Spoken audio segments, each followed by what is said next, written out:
Hello, everyone. It is playoff time in Arkansas. We have finally made it, y'all.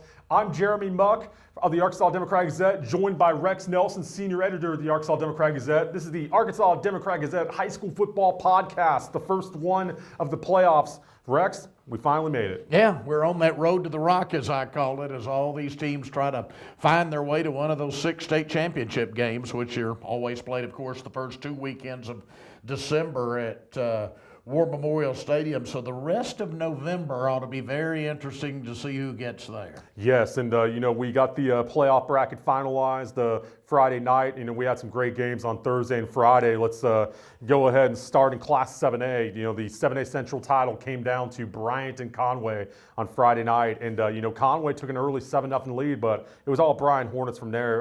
For the 9th game this season, Bryant used the Arkansas Activity Association sportsmanship rule, 35-point rule, and beat Conway 42-7. The Hornets 10-0. Are 7A Central champs and will be the number 1 seed out of 7A Central. How about the Bryant Hornets once again, Rex? Well, there could well be an upset somewhere along the way. That's what makes the playoffs fun, but I think a lot of us are already looking toward a Bryant-Bentonville final in 7A. I mean, they're both just playing so well right now. Conway, a good football team. I mean, it's a team you have had ranked pretty consistently in the top 10 all year. And Bryant just made it look easy again, 42-7 over Conway. Meanwhile, up in Northwest Arkansas, the rivalry game, frankly, wasn't much of a game. Bentonville beats, again, a decent Bentonville West team by a final score of 30-7. So those are clearly your 2 favorites going into the playoffs. But there are people out there. There's a North Little Rock, a Springdale Harbor, a Conway, if they get hot on the right night, that could upset that apple cart and keep us from getting that Bryant-Bentonville game. Yes, and there's always, you always have upsets in the playoffs. But right now, I think going in, Bryant has to be the favorite to win Class 7A. Absolutely. The way they have played this season, just total domination throughout 10 weeks. And just they've had a great schedule, too. And you go through the 7A Central at 7-0 with that conference, playing the likes of Conway, North Little Rock, Cabot, Central, Catholic, all these teams. I mean, it's pretty impressive what Buck James has done this year. But I look at Class 7A, obviously Bryant's going to be on the bottom side of the bracket, and they'll get the winner of Cabot Fayetteville in the second round, in the quarterfinals. But just, I look at Bryant and Bentonville. Those are probably your 2 favorites to get to Little Rock. But I look at North Little Rock right now. North Little Rock is the 2 seed out of the Central. They've had a lot of issues this season with injuries and suspensions.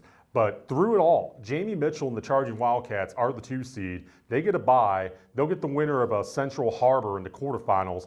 And North Little Rock could possibly be that sleeper team that, they've been in the state championship game the last 3 years. They know what it takes to win in November. So, look out for North Little Rock going in. Yeah, we could very well see a Bentonville North Little Rock semifinal as I look ahead a little bit here on November the 29th. And again, that's one of those teams I said that could upset the apple cart as we try to predict where it's going to go. Right now, I'm still thinking we're going to be looking at Bryant and Bentonville, but North Little Rock certainly worth keeping an eye on. Yes, and North Little Rock and Bentonville, they've had their history together in the semifinals before. Yep. Brad Boulding's last year at North Little Rock, Bentonville came down to Little Rock and beat North Little Rock in KJ Hill's last high school football game. Yes, that's right. So a lot of history between the Tigers and the Charging Wildcats, but Class 7A, just as we broke it down there, it's I think Bryant and Bentonville got to be your 2 favorites going in. Look out for North Little Rock, and possibly down Conway. Conway's a team, too, the 3 seed out of the Central. They get a 2-win Rogers team on Friday night in the first round.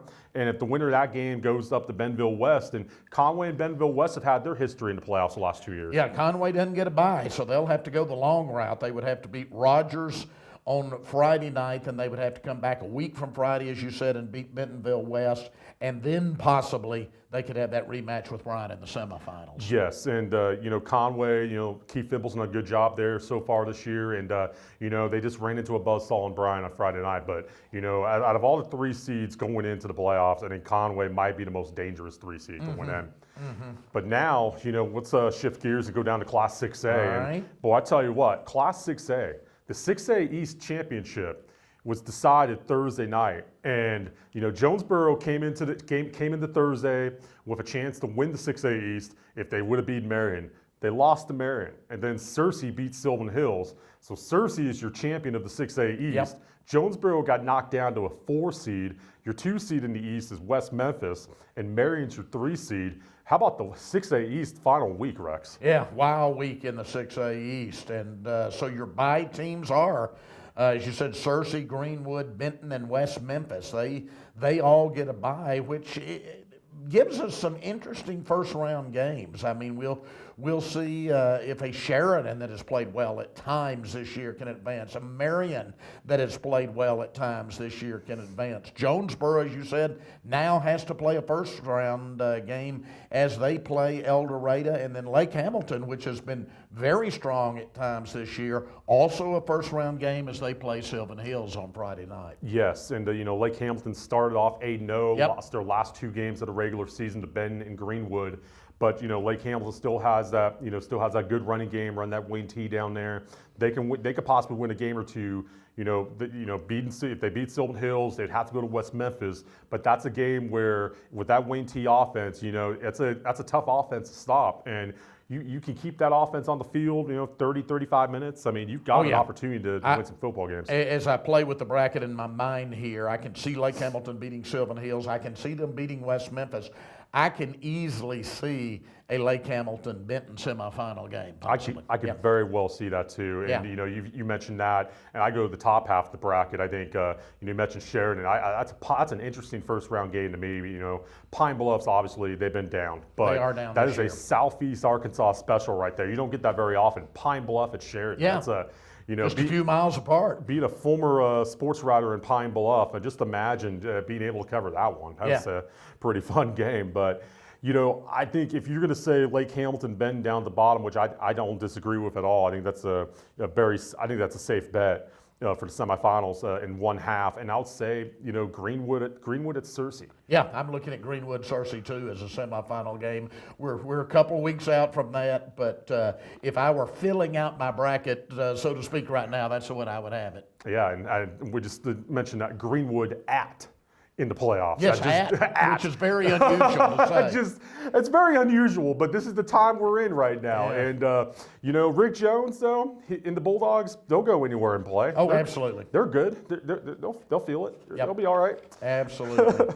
But Class 5A, and Rex, I look at every classification every year, and, we look at the brackets, and, you think about the buys and all that, but Class 5A is the only classification where there are no buys. Everybody plays. So I think 5A is where you really get to determine a true state champion because everybody has to play. You have to win 4 games to win you have to win 4 games to win a state championship in 5A. Yeah, absolutely. I know after what in my mind was the top game of the regular season, there are a lot of people looking for a Little Rock Christian Pulaski Academy rematch. They are indeed on opposite sides of the bracket, so if they were to face each other, it would be in the championship game at War Memorial Stadium. But a long way to go for both of those teams. Again, I can see Harrison very easily, the way they're playing right now, being in that state championship game. Yes, and Pulaski Academy and Harrison are on the same side of the bracket.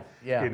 Second round. That's like a state championship type game, and we could possibly see that a week from Friday if Harrison takes care of business against Batesville and PA takes care of business against Magnolia. That will be a second round game. Full disclosure, I've been kind of thinking about that second round. I was going to say, I know where game. Jeremy Muck will be if that's the second round game. Possibly. We'll see. We'll see what happens. We also got the Northwest Arkansas Democrat Gazette, so they may send Mr. Henry Apple over there. We'll see it. No pressure, Chip, or anything. That's at all. But looking at Class 5A, these first round matchups. The most intriguing first round matchup to me, Rex, I would say Morrilton at Valley View. Valley View 10-0. They're 10-0. They've had a good run in this season. But Morrilton comes in with Jacoby Criswell at quarterback. He can throw the ball. He can run the ball. He's going to North Carolina. And Morrilton's had success in the playoffs recently. They went to the semis last year. That's a game to look out for in 5A in the first round. I agree. I'm picking Valley View, but certainly I would not be surprised if Morrilton were to win the football game. then the winner of that game will get the winner of the Texarkana Maumelle game. And again, Maumelle's not a team to overlook. They've been playing very well during the regular season. Been really impressed with what Maumelle has done. Maumelle's playing in that tough 5A Central, but their only losses are to Little Rock Christian and Pulaski Academy. And they've had great offensive talent all year with Jonathan Reyes at quarterback and Zion Slade and Demetrius Williams at a running back or at wide receiver. Really like what Kirk Horton has done with the Hornets out there. But we you talk about a possible PA Little Rock Christian state championship game. There's a good chance that if they do meet, they both have to go on the road possibly. Yeah, absolutely. Because PA could possibly have to go to Harrison. Then Little Rock Christian, let's say if Hot Springs Lakeside makes it to the semifinals and Christian makes it to the semifinals, that game would be at Lakeside because the top bracket line falls with the South #1 this year. Yeah, absolutely. So again, they might both have to win on the road en route to getting to War Memorial Stadium. Yeah, and I tell you what though, if they do have to go on the road, they're both state championship level programs, and just like with Rick Jones at Greenwood, I mentioned earlier, bother them. They won't bother them. No. Not at all. But Class 4A, Class 4A this year. Let's be totally honest with ourselves. Did you ever think that the CrossFit Eagles would have a first round bye in the Class 4A playoffs? No. Raise your hand. No, not at all. Not at all. We're so used to seeing Warren down in that part of the state, which is a very good team and could get hot during the playoffs. But CrossFit, what a year for them! They get a bye. Jonesboro Westside gets the bye on the other side of the bracket. So it's this when we get down to the 4A, the 3A, and the 2A, it's an extra week. Those are bigger classifications, so they have to win one more game to win a state championship than do their brethren in the 7, 6, and 5A. Yes, and looking at the 4A bracket, you got two-time defending state champion Arkadelphia in the top half of the bracket as a 3 seed out of the 7-4A. Nashville, the 2 seed out of the 7-4A, is also in that side of the bracket. You could possibly be looking at a Nashville-Shiloh Christian quarterfinal game day after Thanksgiving.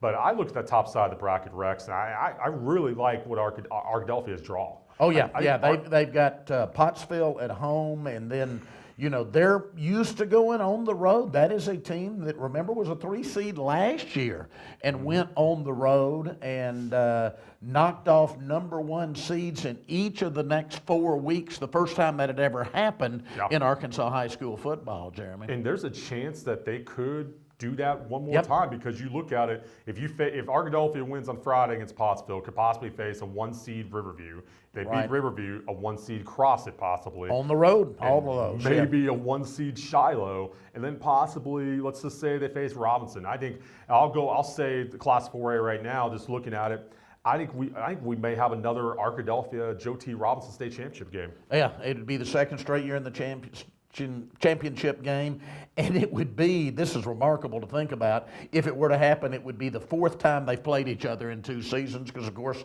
they are both in the 7-4A. Yes, in the 7-4A, obviously the SEC of high school football, as a lot of coaches like to say around the state, and the 7-4A has been the best conference in 4A this year. Arkadelphia handed Robinson their only loss on by 1 point, extra block kick. So that was a heck of a ball game. So if we get Arkadelphia or Robinson one more time, shoot, sign me up for it. I'm all for it. There you go. But some other teams to look for in Class 4A. The Warren Lumberjacks, to me, they're 2 seed out of the 8-4A, but they know how to win in November. Warren's Warren. Yep. Warren is Warren. Possibly, there's an intriguing second round matchup possibly if Warren goes to Ozark. Ozark's been good all year. They're the champions of the 4-4A. So that's an intriguing possible matchup coming up. Dardanelle. A good team out of the 4-4A. Shiloh's undefeated. They're 10-0. They've had a great run in trying to get past the semifinals. They've lost the semifinals the last 2 years. So, it's a very, very loaded Class 4A, as it is always. I agree. It's going to be a fun year there. Yes, and Class 3A, and I've said it many times, and then what the heck, I'll say it one more time. Class 3A is the most wide open classification in the state of Arkansas. I agree. There's not even one team I can say that can win. I've been saying all year, I can see Rison winning it, I can see Prescott winning it, I can see Osceola winning it, I can see Harding Academy winning it. Camden, Harmony Grove, Boonville, McGee. How deep you want me to go? Oh, I can man. see all of them winning a state championship possibly if they get hot at the right time. Yes, and your teams with first round buys of Class 3A are Boonville and Osceola, and Boonville Osceola, that was the state championship game last year. So don't know if they'll meet each other again in the state championship, but when you have that first round bye, you get a week to rest, and at this time of the year, you don't mind a little bit of a rest to get rid of those bumps and bruises, I guess. But absolutely. I just look at Class 3A, Rex, and we mentioned it, like those teams you rattled off as possible state championship contenders. I really look at it, and I think Prescott.